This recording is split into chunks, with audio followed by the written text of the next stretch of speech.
Welcome to the Advanced Sports Analytics Show here on RotoGrinders. I'm Jordan Cooper, aka Blender Ed, aka Blender HD, aka hopefully this week on top of you on the GPP leaderboards.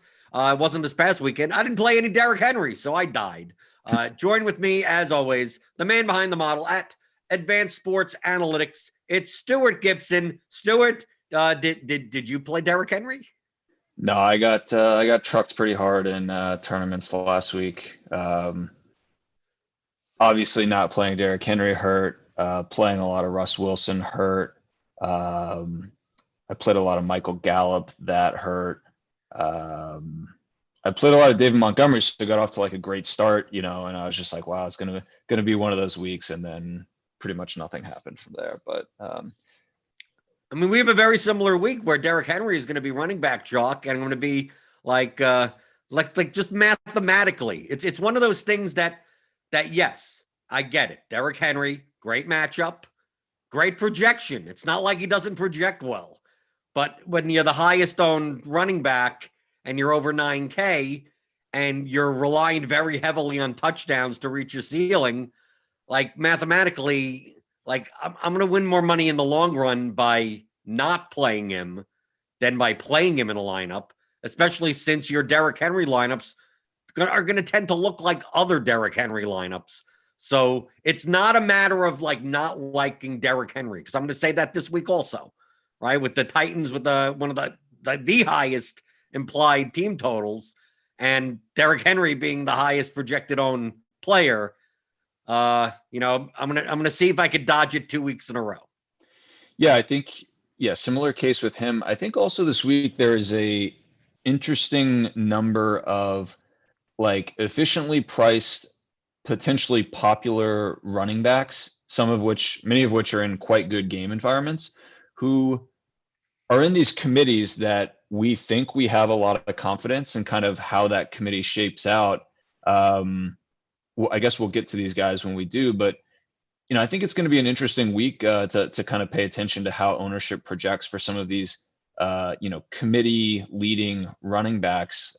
Some of them are in committees that over the course of the year have been unstable in the past, and they're obviously in great spots if they retain that kind of RB1 lead committee role. But if they're going to be super popular, within the field.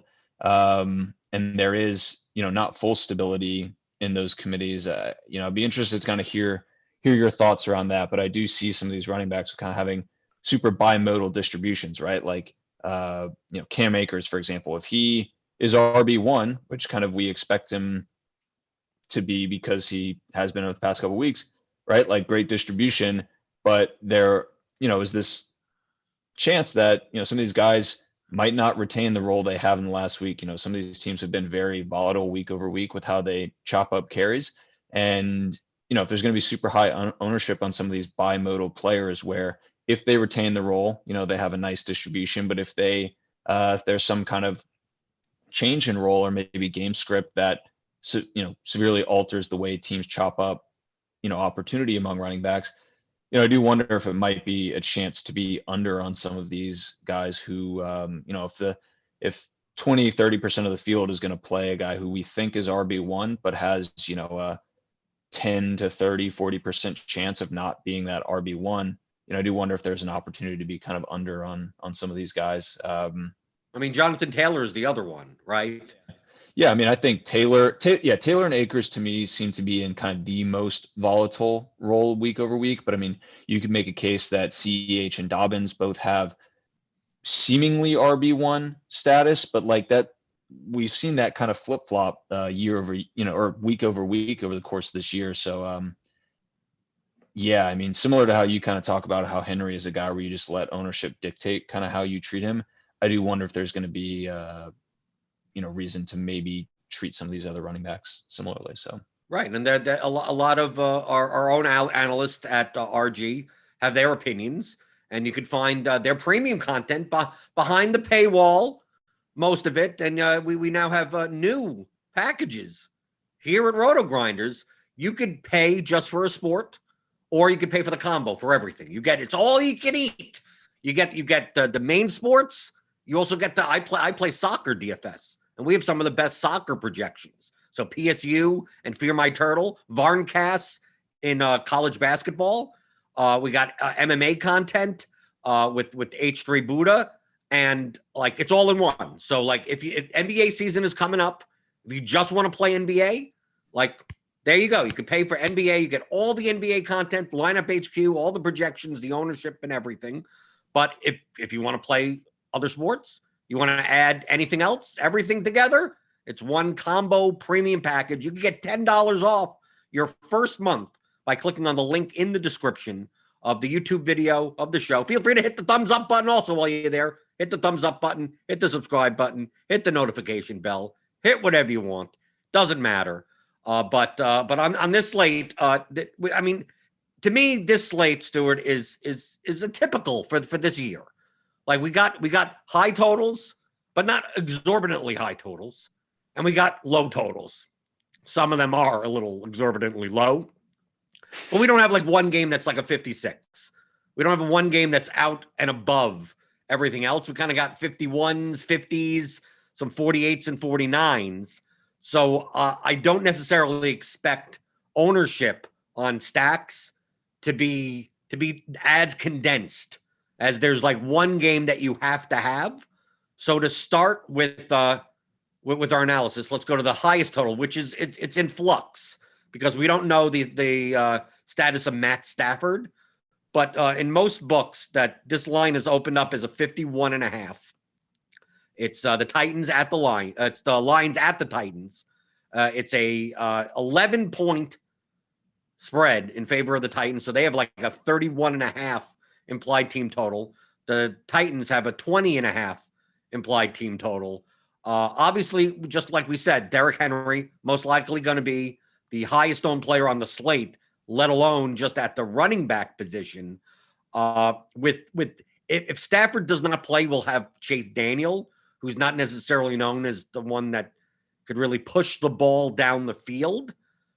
Based on like just simple game theory, you would think that with a 31.5 total, that and Henry being like chalk, that looking at like Corey Davis or AJ Brown and a Tannehill stack, like to me that makes the most sense if you're going to try to get the maximum amount of leverage, and the Titans still put up 30 plus points. Yeah, I think going Davis or Brown probably would. Well, I mean, yes, Davis plus Brown, I think would maximize leverage against Henry. I'm just not so sure you're getting great like correlation properties with Brown and Davis. Historically, they haven't shown the ability to kind of get there consistently in the same game. So maybe picking one or the other might be kind of a happy medium of leverage, but not, overextending on kind of negative correlation. Because that's what I would be thinking of on a slate where we have enough high totals. I'm more thinking my construction for large field GPPs is going to be skinny stack style. The only opportunity I'm going to have to throw in a second pass catcher is probably like a cheap tight end. Yeah. Because the tight, like if you don't pay up for Kelsey, like the tight end position doesn't matter as much. So yeah, Right. if I could play some Jonnu Smith in a Tannehill stack with either Brown or Davis. But do you think that another way to attack this game is to play the chalk Derrick Henry, but play it from the Detroit side?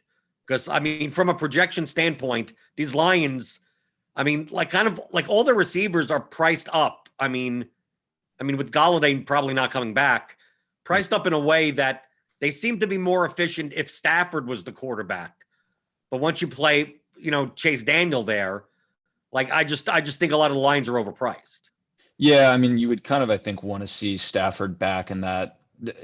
So in our simulation, we have Detroit as a 1% chance of scoring the most points. So I think to me, and that's tied closely to that low total that you mentioned. To me, that's indicative of a no Stafford play. And yeah, it's kind of a lot to pay for a team that just got such a low total. But maybe if Stafford gets ruled in, you see that total creep back up. I do think that could be an option. Because I mean, even for the run backs, I mean, I almost feel like if I make a Tannehill stack, that I'm like overpaying for Marvin Jones, yeah, or even overpaying for TJ Hawkinson, like at 5,200. Like, am I getting enough out of the correlation where I'd rather either have a 3K tight end or just pay up for Kelsey. yeah. They are pretty expensive on the Detroit side, and like even DeAndre Swift is priced up. I think he could be a viable bring back. So I mean, I'm curious to just pick your brain on the idea of a Tannehill, Henry plus Brown stack. I'm afraid it's like preventatively expensive this week, but I've been as part of kind of my prep for the show, I'm looking through correlations and kind of combinations of players and how they work together. And we're coming off just another week here where both Brown and Henry kind of got there in the same game. Henry's price has come up such that I think it would appear kind of the maximum ceiling you could hope from at least the combination of Brown and Henry is only about 4x their salary. But I did kind of pose the question on our Twitter account this morning. I am very interested and not sure that I have a strong opinion one way or the other, but it's been pretty perplexing. I think we talked about it a bit on Pete Overzet's show a week or so ago. I mean, the correlation between Brown and Henry has been surprisingly positive, and that has held for a while now. Is there any viability to going just all in on really kind of the three shiniest pieces on Tennessee? Is there reason to believe that kind of all three of these guys can get here in the same game, even though their positions don't really align with how we think of players correlating with one another? Well, I don't think they correlate to volume, though. I mean, when we're dealing with the NFL, we're dealing with very small sample sizes. And if we see in the games where Henry and Brown go off at the same time, it's not due to volume. Like, it's not a volume thing. It's a Henry broke a 70-yard run and AJ Brown broke a 60-yard pass. So do I really, to me, those plays are high variance. Like those things that I can't predict. I can't predict David Montgomery going off for an 80-yard run and then doing nothing else. Like you almost have to use volume to some extent where, yes, although we've seen 2 or 3 occasions where 2 big plays happen between both of those players, do I want to do that when Derrick Henry is chalk? Like, do I want to have to rely on, I mean, I'd much rather play one of Davis or Brown, hope Henry has, like, they could be correlated from a median standpoint, right? Henry gets 24, AJ Brown gets 22, and like, yeah, they would be correlated, I guess, but not to like a true ceiling. So like, I just don't want to have to rely on the fact that it's not like they got there. It's not like it's guys like Keenan Allen and Austin Eckler, where it's like, okay, like if Herbert passes 50 times, like Allen can catch 14 balls and Eckler can catch 16 balls. And it's like, okay, based on volume, I could get there, but not like on big. AJ Brown's not getting double-digit targets. So I mean, like, I just have to rely on big plays, and to me, I think that's very noisy. I mean, what am I saying something statistically that wouldn't conceptually be accurate? No, I think you're right. I mean, they do have competitive, I guess, volume in a way that perhaps is negatively correlated. It's just interesting to me that over the past year or so, they have seemed to sync their efficiency spikes in weeks, in similar weeks. And I mean, I think like scoring is a function of volume, but also efficiency. And it's been interesting. And I haven't, like, to be honest, I haven't developed a strong kind of opinion one way or the other, but it's just surprising to me that there have been kind of numerous instances of both these guys putting up ceiling performances in the same game. Could just be noise that they are right. Like, guys hit efficiency ceiling games in a somewhat noisy fashion. It has been interesting, I guess, that their efficiencies have been kind of syncing up with one another. Yeah, but I'm hoping people think that, and then I don't play it. Yeah, but I mean, how many people do you think are going to go Tannehill, Brown, Henry? I can't imagine many. No. Well, I mean, with the highest implied total, I mean, I think it happens more. I can't see playing a chalk piece like that. I just like I mean, it really comes down if you told me that Henry was going to be 8% owned, I'd be more inclined to go along with that type of lineup construction. I mean, I'm not a big fan of doing that, even if he was like that. But it just do I want to have to rely on the Titans to put up 6 touchdowns this game in order to get there? Like I just rather bet against it. Yeah, that's fair. I mean, I guess really what it comes down is like, right, if the Titans as a team hit this 6 touchdown ceiling at the price point of Brown and Henry, like it doesn't get you 5x, right? It gets you, 4x, I guess. Given that. Right, their prices. Like if Henry was 7,800 and AJ Brown was 6,200, it would be a different story. Now, I mean, now, you're saving 3,000 in total, and yeah, now they could get there more often for those prices. And I think we have to talk very similarly about the next game, which is the Chiefs at the Saints in the Superdome. It's 51.5 total. The Chiefs are favored by 3. The Chiefs have a 27.25 implied team total. The Saints have a 24.25 implied team total. From what I could gather, Taysom Hill probably starts this game, but Drew Brees is coming off the IR, so we're not really sure. It's Thursday.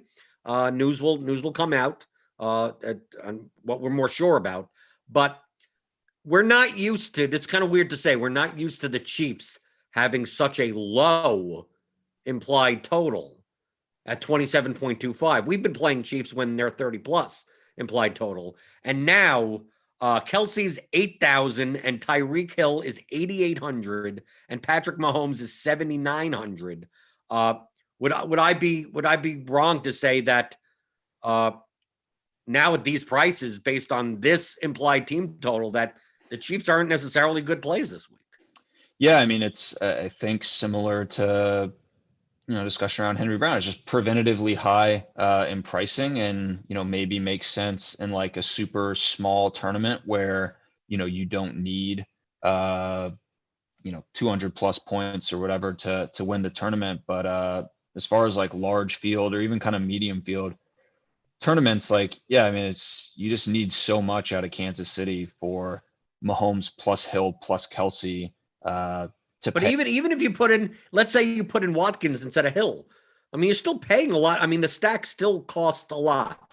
I understand the only exemption for this to me is Travis Kelsey, because yes, he's 8,000, but he's also at the weakest position that like he can put up a score that like no one else can at that position, similar to what we saw the past weeks with Waller.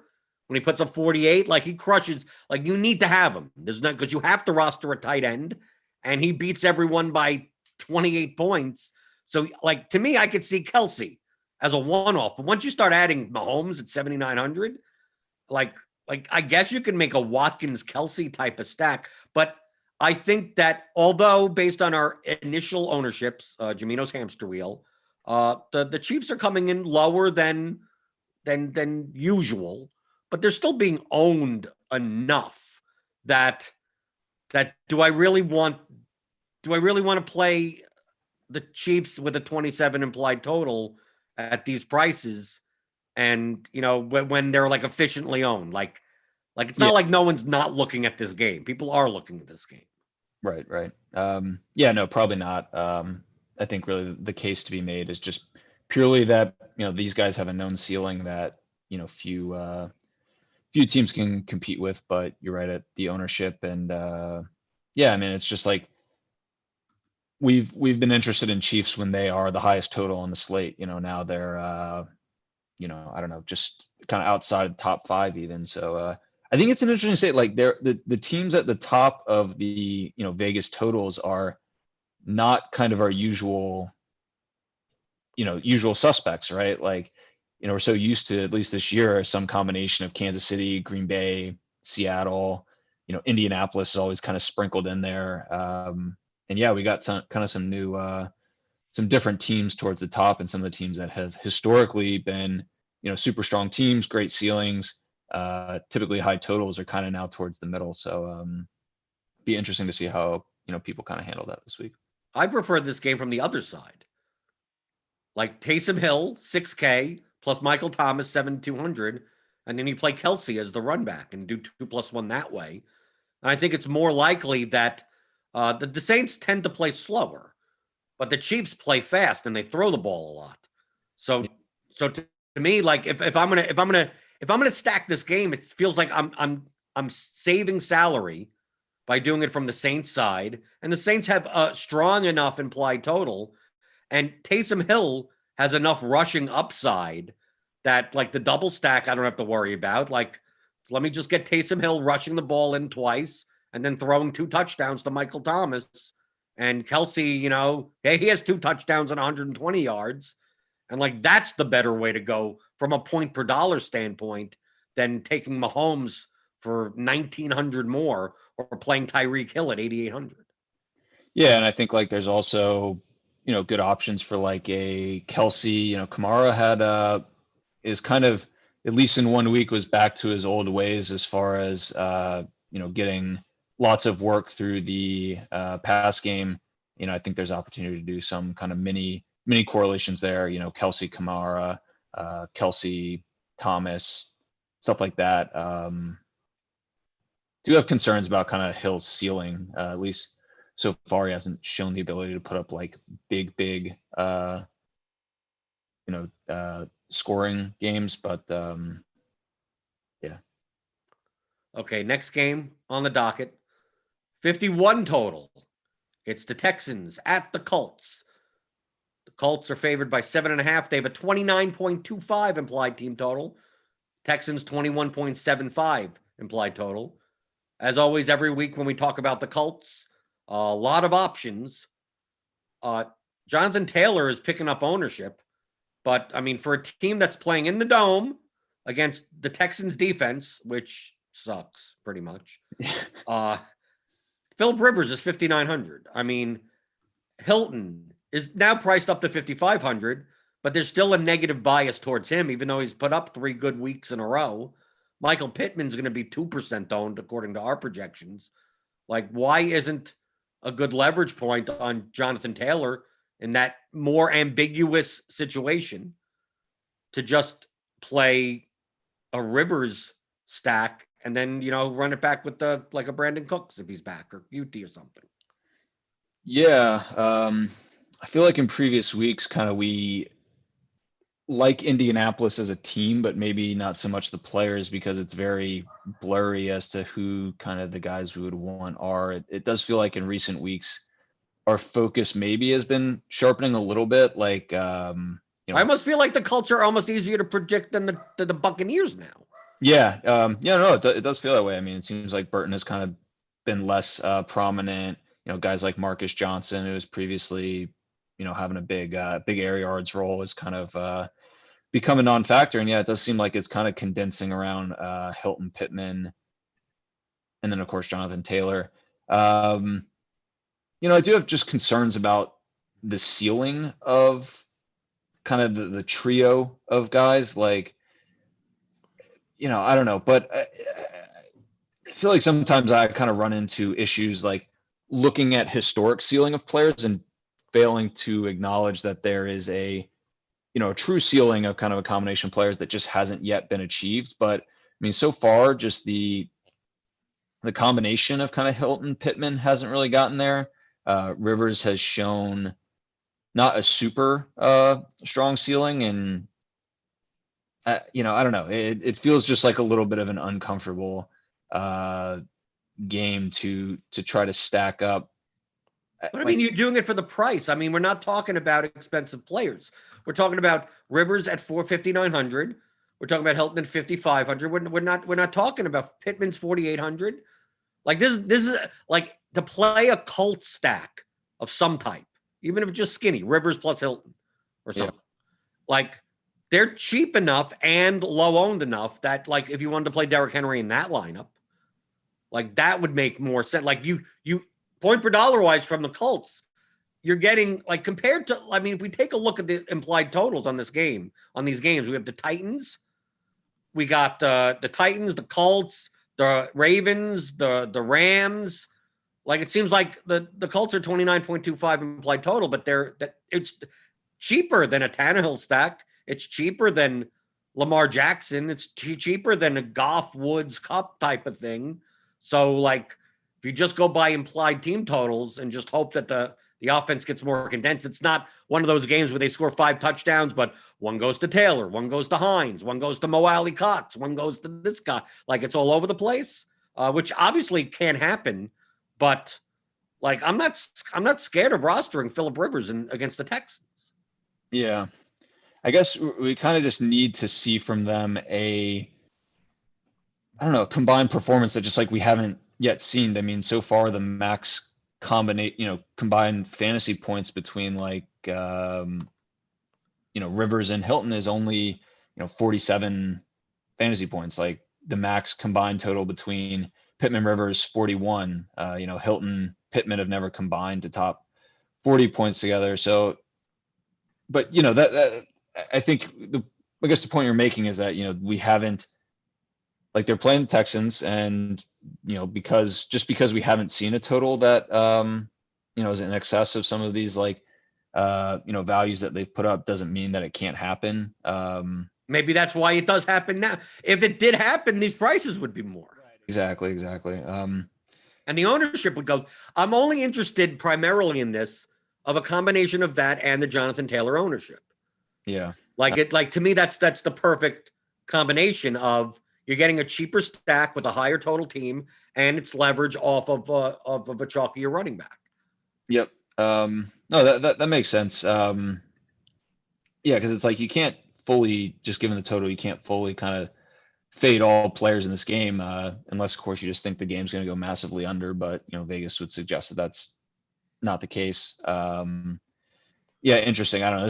This isn't a game that I've kind of pegged as super high interest, but yeah, they are cheap. So right, it's the price thing. I mean, typically if this was if Will Fuller was back and the Colts they had Marcus Johnson running routes. I mean, like it was one of those types of games, I'd be with you. But I think that these offenses are a bit more condensed than they have been, and I don't think the field is going to realize that.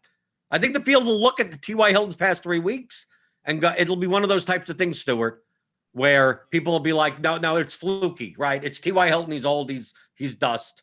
That can't happen 4 weeks in a row. It's like, why not? Yeah. No, I agree with you. And I mean, it's just like, yeah, Hilton has had great games the past 2 weeks, but Rivers has put up, sub 20 games. And it doesn't, like, you would think kind of steady state long run, if Hilton is going to, put up 20 plus point games, eventually, Rivers will, kind of surpass that barrier. It's just so far this year, like he hasn't. They kind of haven't synced up, and it's like if you like Hilton or Pittman a good bit, why not consider just grabbing like them as a mini correlation. Hilton Cooks, Hilton Kuti if Cooks doesn't play, and consider that route. I guess I just have like major concerns about Rivers in particular, like his ceiling. Right. No one likes him. I get it. It's a negative bias. Yeah. Okay. Next game on the docket. It's Tampa Bay at Atlanta in the dome. It's a 50.5 total. Tampa is favored by 6 now. It's actually moved up. 28.25 implied total. The Falcons with a 22.25 implied total. Obviously, we like teams against the Falcons, but the problem with the Buccaneers is that, like, Brady's fine. Okay, great. I could play some Brady. The question is that who you pair him with?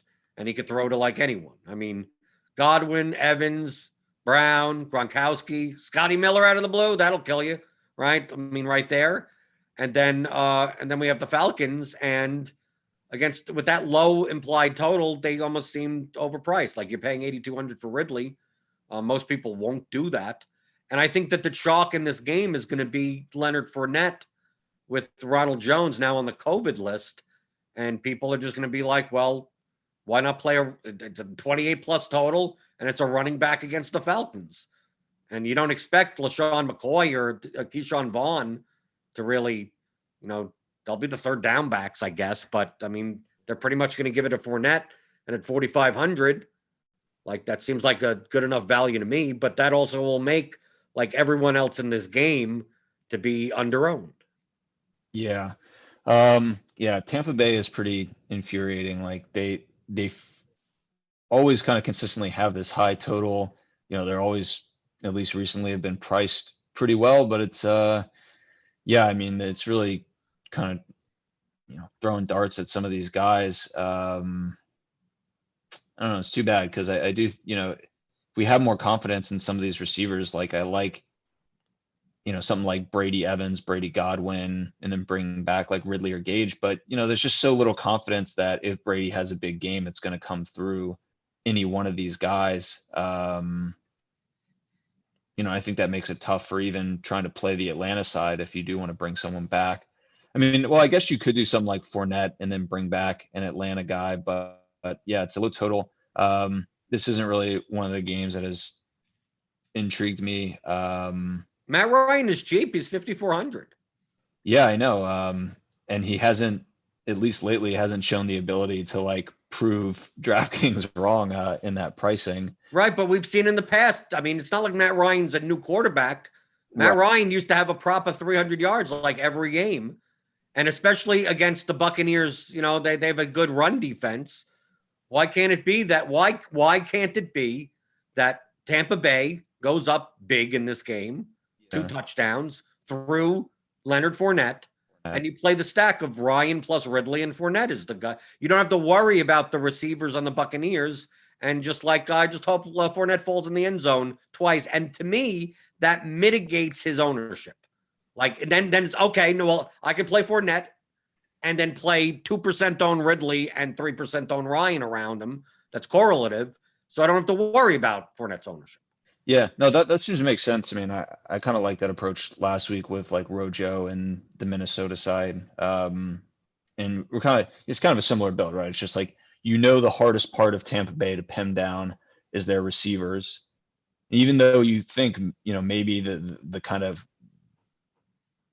touchdowns are more likely to come through Brady plus some receiver, you just don't know who it's going to be. So like, you may maybe take the lesser of kind of two halves because you have higher confidence in, what that lesser of two halves will come through. Right, because Brady could put up a 300-yard game with 3 passing touchdowns, and Brady doesn't end up being QB1, and it's a touchdown to each of the receivers, and all those receivers have sub 20 points, and it's like you didn't need any of that. But Fournette at 4,500, like if Fournette gets 80 yards, 2 catches for 10 yards and 2 touchdowns, or he's great. I mean, 1 touchdown even, right? If he's sitting there 4,500 with 18 to 20 points, like. You're good. Like 18 to 20 points ain't going to cut it for these 6K wide receivers. Yeah. No, I like that approach. And I don't know, to be honest, like Gage is a guy I'd be willing to double stack with Ridley and Ryan. I think like he's cheap enough where, a double stack could be viable. Well, you play Hurst, if anything, you play the tight end. Yeah. I think that does make sense as well. Right. I mean, you just want to. You can't really do that. I mean, I'm Brady, Godwin, Gronkowski. It's the Buccaneers. Yeah, it's like it's ridiculous. Brate even factors in a non-zero way. It really is. It's pretty frustrating because right. It's like Brady is trying to stuff their stockings full of points, and it's never in the same. It's never in the same stocking. But if you're looking for the ultimate stocking stuffer for this holiday season, look no further, because our sponsors, Manscaped, have the tools to make you win this year's stocking stuffer or white elephant competition, which I have no idea what that is. Stewart, what's a white elephant competition?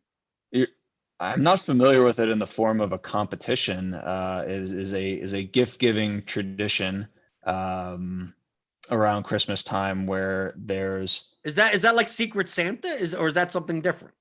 I think it's similar to Secret Santa, except if you're in a Secret Santa, you are paired. This is it's similar to a Secret Santa, except there is some randomness and kind of blind gift selection process.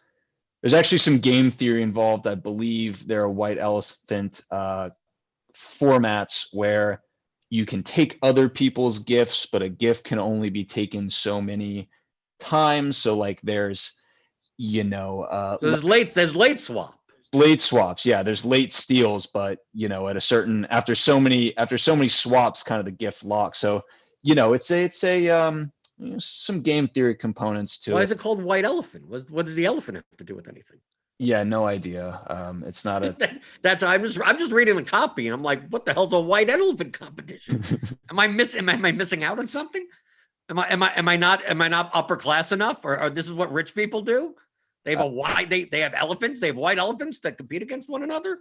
Sure, if there's a class association attached to it, but I'm less familiar with the origins or whatever of this tradition. But I what I can imagine if you're rich enough to own a white elephant, Manscaped is the only brand dedicated to below the waist grooming and hygiene products, even for elephants. If you want to use them for elephants. And great news, they just released their products across Europe, Canada, and Australia, where maybe it's more legal to own an elephant. I don't think you could own an elephant in the United States, but I guess if you're rich enough, you could do whatever you want. That's America for you, right? So if you want to stock your stuffings or stuff your stockings or whatever you want to do, you want to get little tchotchke gifts and pass them around to people, right? You get some Manscaped products. A few of the products are prime stocking stuffers this season. We know their names, right? I talk about this seemingly every other week on this show. The Crop Preserver Ball Deodorant. The name speaks for itself, right? Even if you have a white elephant. Like if you're taking care of your white elephant, you're like, what's that smell? Maybe it's the elephant's balls. Maybe you need to put some deodorant on it, right? Don't give your white elephant as a gift without properly deodorizing their balls and your own balls. The Crop Reviver Ball Toner, which is a spray-on toner that will give your balls a little slice of heaven with your aloe vera and hazel extracts. I don't know what that's supposed to mean. A little slice of heaven? Toner, like that. Ball toner means that, like, to make them look good. Yeah, I thought. Well, when you first said it, I thought a spray-on toner was like a spray tan toner. That's what I thought. It was like. So why is that a little slice of heaven? I don't know. The ingredients suggest that it is more around skin conditioning and epidermis kind of maintenance down there. Oh, okay. To revive it. Yeah, something. Because I mean, if you don't use it enough, it gets decrepit, I guess. Yeah. Well, you also need to get the Crop Cleanser Body Wash, a full body wash that you could also use on your hair. Crop Mop Ball Wipes. You never know when an opportunity strikes, so you should always be prepared. Have you ever gone out, Stewart, and been like, oh my God, I don't have my ball wipes? Like, am I just old? I'm 41 years old. I don't think even when I was younger, I was like, my balls are sweaty. Why did I bring my crop mop with me? Is that something the kids do? Did you go on Tinder dates and you have to bring your ball wipes? That's not a thought I've had recently, but also haven't gone out a lot recently given the times. So maybe there is maybe it says you never know when an opportunity strikes. So it's something that spontaneously happens out of nowhere, and then you realize you need ball wipes. Like I just can't imagine. Like, what is that situation? I would guess that situation arises more if you're not in a committed relationship and you are, out about trying to kind of create your own opportunities, create. I never, maybe that's why I didn't get as many dates as I should have, because my balls weren't properly prepared. Yeah, I don't know. You don't know either. Right? See, I understand this. The foot duster foot deodorant designed to keep the stankiest feet smelling fresh. I get that. Okay, I get that. The Shears 2.0 luxury 4-piece nail kit. Okay, that makes sense to me. the Weed Whacker nose and ear hair trimmer, which provides proprietary skin-safe technology to get rid of those nasty nose hairs. See, okay, I get this. Okay, this is stuff that I can have around. I mean, I don't know if I'm going to have ball wipes in my pocket, but I mean, this stuff, okay, this makes sense. And let's not forget about the best trimmer for your butt, balls, and body, the Lawnmower 3.0 trimmer, which offers a replaceable ceramic blade with advanced skin-safe technology, which helps reduce grooming accidents. And these formulations are all vegan, cruelty-free, dye-free, sulfate-free, and paraben-free. So you know your products are legit. See, like those products I get. Like I've never heard of ball wipe. Maybe I should try this out. Maybe I should ask my wife. Maybe the opportunity strikes. Maybe it's never struck in before. Maybe it's the type of thing where my wife for 10 years has always thought it's like, I didn't want to bring it up because it's kind of embarrassing. But, it'd be great if you got some ball wipes. And I'd be like, now I have a use for them. Okay, I get it. Or a ball toner. Just for the balls. Not for any other thing. It just amazes me. Well, I mean, products. We're talking internals versus externals here. It's like if your, sexual persuasion is a car, are you focused on kind of keeping the engine, souping up the engine, or really, good, paint job and kind of, spoilers and stuff, what have you. So, yeah, but nothing for the steering wheel. How come everything's focused on the balls and not the main part? I want the gear shift. Well, we just don't care about the gear shift at all. We just care about what, the dashboard or whatever. No, how about the gear? I want something for the gear shift. Gotcha. I mean, yeah, I consider that whole region kind of the engine that kind of makes that car go. Because if they gave me products for the gear shift, maybe I don't even need my wife anymore. Right? Maybe maybe Manscaped has those. Maybe that's coming next. Hopefully that ad read ain't coming next week. But if you want 20% off and free shipping, you can use the code ROTO, ROTO, at manscaped.com. Thank you, Manscaped, for making our holes look sexy. So get 20% off and free shipping and use the code ROTO, ROTO, at manscaped.com. That's 20% off with free shipping at manscaped.com and use the code ROTO, ROTO. What are you waiting for? Go whack your weeds and make Santa proud. Because Santa will be proud of my balls. My wife won't be. Okay, you can't say that we don't try with the ad reads. Well, you know what I want to try in the next game? Because now we're getting under 50 totals. So I want to kind of point out like games where it's like we have these lopsided games, kind of. Like we have the Rams, who are a 17-point favorite over the Jets. And we have the Ravens, who are a 13-point favorite over the Jaguars. And I also want to throw in the Cardinals, who have a 27.5 implied total. They're a 6.5-point favorite over the Eagles. So that's a 48.5 total. But two of these quarterbacks are not like the other. Like, obviously, Jared Goff is Jared Goff, okay? The Rams, Akers is going to be popular. But, I mean, I still think Woods and Kupp and Goff, I think that, against the Jets, people are going to do that, even with a 44 implied total, because the Rams, they have a high total.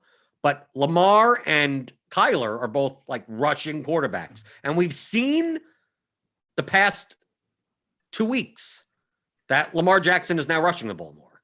And we've seen last week that apparently Kyler Murray is much more healthy now. So they're playing a lot more design runs for him. So on a slate where people may be like stacking up stuff, like what is your top stack probability say about like teams like the Ravens, the Cardinals, and the Rams in comparison to others? Yeah, they're all up there. So they're all in the top 6. We have Rams as second most likely, score the most points, 12.3%. Baltimore, third most likely, 12.1%. And then Arizona, sixth most likely, down at 7.6%. No, I'm right there with you with really the Baltimore and Arizona guys. I think Jackson, while he does spread the ball around, like he has shown the ability to kind of generate points for himself at a rate that, really only Kyler Murray can do. I think even though running quarterbacks naked is not something I like to do, it's something you could consider with Baltimore. Although I still think I'd prefer to go like, even add Andrews or Snead or something like that. Given tight end position scarcity, like why not throw Andrews on there? We saw Marquise Brown flourish in the absence of Snead, but also Andrews. If Marquise Brown is out, who's not to say that Andrews can flourish in the absence of Marquise Brown? Snead, I think, is also a reasonable candidate. Especially we have it if Dobbins ownership starts coming up, and I'm not against playing James Robinson as I'm like, truthfully, this Ravens stack, like Jackson plus Andrews, I'm fine playing without any Jaguars. But if I were to play a Jaguar, like I don't mind James Robinson. We saw this game, this Browns Ravens game, that 8 rushing touchdowns. I mean, like they put up like nearly 80 points, and it still was mostly rushing touchdowns. So even though Lamar his ceiling relies on rushing touchdowns, like I still think James Robinson out of the backfield. I'm not scared of the Baltimore run defense much anymore. They've been most attackable through the run. So, yeah, I mean, I just like, if J.K. Dobbins is going to be super high ownership, I mean, we saw it last week that, and yeah, he got there late, but like with some of these guys who are kind of perceived lead backs in a, slightly better than committee, like there are routes to them just, either that committee not being the same week over week as it, was the prior week, or, in the case of last week, I mean, for most of the game, it was looking like, Dobbins was going to brick out because Edwards got all kind of the high value touches. And yeah, I mean, I think to me, it's a good spot for Jackson, and yeah, trying to pair up one of those Baltimore pass catchers. You can bring a Jacksonville guy back. You don't have to. I think, Jackson is one of these like some quarterbacks, for them to kind of get to their ceiling, you need the opposition to kind of motivate them to throw. Like I think Russ Wilson is one of those guys, even though he does get some work done with his legs, like still kind of feel like you need someone to push Seattle. Like I don't really feel that way with Jackson or Murray. Yeah, and I mean Murray Hopkins to me just feels like a stack that just has a great ceiling. It would be one I'd want to skinny stack up. I don't want to play Hopkins and Kirk together. They so far this year haven't shown the ability to get there in the same game. You could go like Kirk Murray, although I think Kirk is a bit of a dart throw play. What I'm interested in kind of y'all's ownership projection on Hopkins. To me, okay, so it's fairly high, but not preventatively high. Yeah, I mean these are two games that I'm super interested in. I think quarterbacks with great ceilings. In the case of Hopkins, receiver with a great ceiling, good game total, or good team total rather. And this is also one of the few weeks where I think I don't mind double tight end. Okay. Like I just to make it very explicit, Kelsey treating him as a wide receiver essentially. So, for instance, if I'm going to play Lamar Jackson plus Mark Andrews, like I most likely will not exclude the fact that Kelsey could be in my flex, but he will be the only tight end that could appear. I'm not going to play Dallas Goedert and Mark Andrews in the same lineup. If they get there, great. Then I can't win. Okay, great. Whatever it is. But I think that on the Philadelphia side, I think Goddard is the best option there. I think Hurts is actually going to pick up ownership based on his results last week, but I much higher prefer Kyler Murray in this spot for 1,100 more. And then, yeah, I guess you could do the opposite way. You could do Hurts plus Goddard plus Hopkins, but it almost feels like if Hopkins gets there, Murray gets there. Yeah. Yeah, no, I agree. And I think the one you just described will be probably higher ownership than Murray, Hopkins, some Philly guy. You know what stack's going to be the lowest owned in comparison to what we've seen this year? The Seahawks. Yeah. They have a 25 implied total, but that game's 44.5 against the Washington team. I mean, from a ceiling perspective, I know a 25 implied total is not good, right? Especially for how expensive Seattle is. But you can't argue with the fact that Russell Wilson plus Lockett or Metcalf, like just from a true ceiling standpoint, if Seattle came out and scored 35 points and Metcalf had 3 touchdowns and Russell Wilson threw for 5 touchdowns, we're not sitting there like surprised or anything. Yeah. So, but how do you justify kind of like, to me, Kansas City is similar in price and total. Like, what for you differentiates Kansas City from Seattle? Is it purely just an ownership thing? Yeah, I mean, you'd be right. I mean, the same thing I said about the Chiefs, I'd say exactly about the Seahawks. Yeah. How do you pay these prices for a team that has a 25 implied total? How do you play the Chiefs prices with a 27.5 implied total when the Rams are cheaper, right? The Titans are cheap. Like the teams with higher totals are cheaper. The only difference is that like maybe Tyreek Hill and Kelsey maybe 10%. Tyreek Hill's 10% and Kelsey's 18 to 20% because he's the best tight end. But then you look down here and go, Metcalf, like Wilson could be 4% owned and Metcalf could be 5%. I mean, hey, do I want to play DK Metcalf at 8,600? No, but I mean, I'm never going to be shocked if he goes out and puts up 40 plus fantasy points. So, I mean, I at least have to consider it. And in comparison to the Chiefs, I think they're lower owned. Yeah. Okay. That's fair. And Seattle is a bit cheaper than, Kansas City. So it's not a super high difference, but I would say it's not negligible. So with the Rams, everyone's going to be owned on the Rams. So, I mean, with golf stacks are going to be owned. Akers is going to be owned. How do you think the field is going to react? Because, I mean, we're getting to the point where teams have extremely high totals against the Jets, and then you try to run back a Jet and you lose. So, I mean, projections are going to I could tell you right now, Denzel Mims coming back is going to have a good projection. Rashad Perriman, crowd, like all these Jets, point per dollar wise, median wise, are going to have good projections.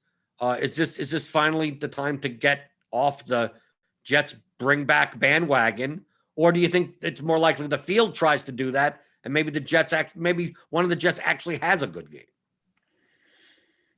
I mean, damn, I definitely have some recency bias playing into my answer because I got torched playing, Russell Perriman, Russell Berrios type stacks last week. So my inclination, just kind of in response to that, is to not try to bring back any Jets. But don't you get this feeling? It's week 15. Don't you get the feeling that a lot of people are going to think that? Yeah, no, it's true. I mean, I think, Mims has been a guy that I've been playing a good bit of, until last week because he was obviously out, in cash and tournaments. And, I think he's been pretty solid. So he would probably be the guy I would want to target. He's just the cheapest, but maybe will be the most popular. I'm not sure, kind of. Yeah, but I mean, he may not even be that popular. I mean, we have to realize that the Jets have a 13.5 implied total. So, but because I compare Mims at 3,500 to Gallup, because I think Gallup for the Cowboys, they only have a 21 implied total. But we say only 21. That's still 7.5 points more. That's a full touchdown more than the Jets. I just think that in Rams stacks, I think Mims will be present more often. But I think that playing an Akers plus Mims, Akers plus maybe Perriman. Perriman's 3,700. I think projections are gonna like Mims more. Yeah. And like it's kind of weird to say. Like I'm trying to say, how do we get leverage on Jets? And then in the back of my head, I'm like, Who cares? That none of them are ever going to score enough. Like, oh, everyone's going to play Mims, and I'm going to play Perriman, and then Mims gets 12, and Perriman gets 8, and like it didn't matter either way. Who cares? You shouldn't have rostered either of them. Yeah. Well, I will say if you're going to try to stack up the Los Angeles passing side, which I think seems unlikely, and not saying something I want to do, but if you out there want to stack up the LA side, I think you have to have a jet. I mean, there's just with the way Los Angeles has run this year, like there's no, I just can't imagine Los Angeles pass catchers and pass throwers having a productive game if the Jets are doing nothing, right? Like, yeah, but we've said this before when like the Jets secondary is horrific, and teams just come in there and go like, yeah, I know we could beat you, but we're going to beat you through the air because you're so even more susceptible in the air. Yeah, but yeah, I understand what you're saying. I don't think McVay has Goff throwing 45 times in this game. Yeah, the Rams haven't been a team that have, at least so far this year, have wanted to do that. I don't know. I haven't spent that much time thinking about the Jets side. I've really more been trying to think about the Los Angeles running backs. Like I said at the beginning of the show, like if Akers gets the usage that he's had in the past 2 weeks against the Jets with that total, like obviously a fine play.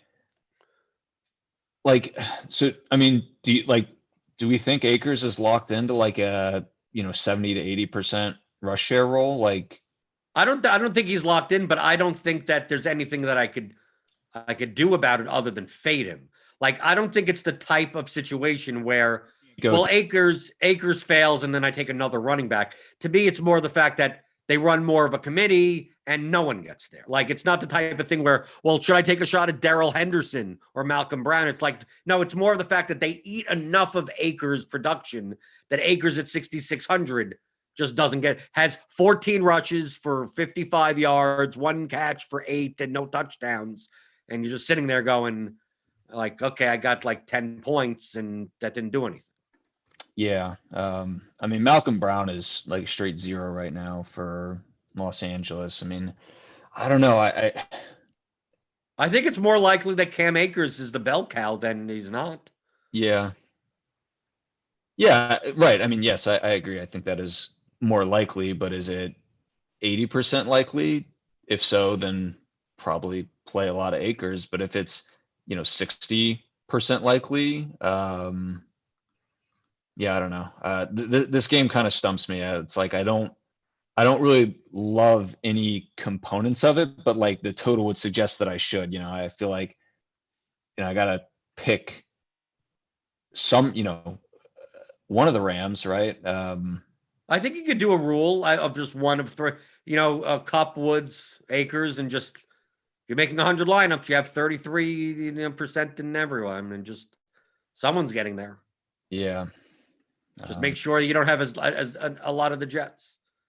That never works out.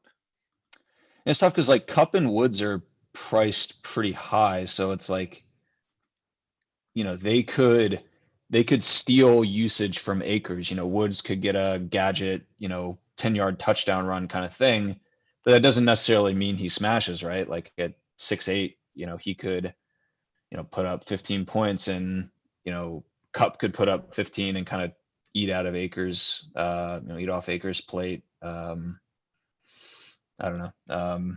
Is there any other games that you could see that have stacking proponents that? I mean, the vomit stack I've kind of tabbed is San Francisco, Dallas, going like Mullins, Ayuk, and then Gallup or Cooper, something like that. We're talking low totals here, but we're talking, and somewhat like limited ceilings on like Mullins. Like I'd much rather have that as a secondary, like without the quarterback. Sure. I like Ayuk, Gallup. Yeah. That I think, or Jeff Wilson, Gallup, something like that. Yeah, I think I agree with you. Kind of just looking through some of these bottom teams that are just showing, decent price points relative to their total, and San Francisco was kind of the one I was looking at. But well, now that you're back in the groove, I know you're a little bit behind. You'll send out an update via your Substack, right? Yeah, I'll have something out tomorrow.